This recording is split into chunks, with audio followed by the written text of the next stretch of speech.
name's Craig, and this is my 2019 Ford F350 with a Hawk flatbed and a Norweld tray.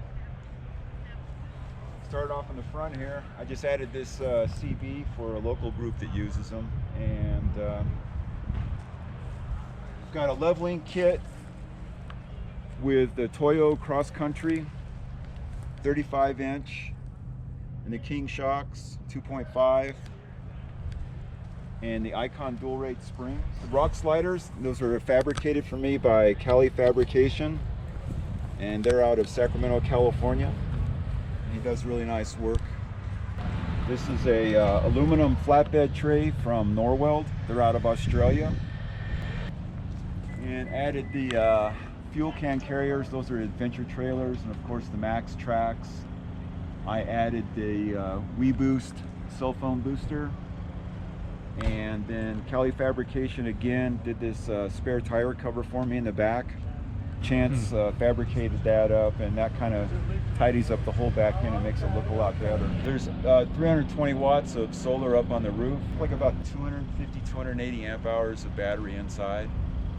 And I've got a small 1,000-watt inverter. I didn't see any reason to run anything bigger than that for a rig this size. This has got the Fiamma awning. One of the things I like about the flatbed is that you walk in from the side, so you kind of have a room that you walk into, as opposed on the slide-ins, you kind of have to walk into the tunnel. So the flatbed, for me, it just seems to give you a little more space. So it's, you know, for bad weather camping, it's a little more convenient. This is the dinette. Nothing special here. This all folds down into a bed, and of course the tables, you know, got all the adjustments that you want to make there. Propane stove, isotherm ref electric.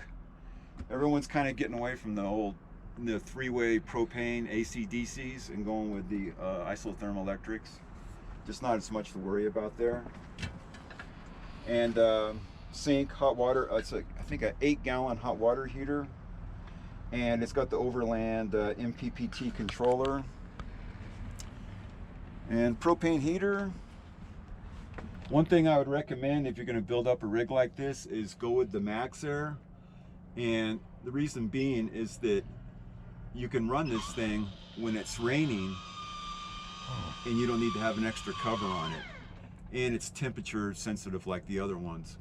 And another reason the Max Air is great is, can you listen?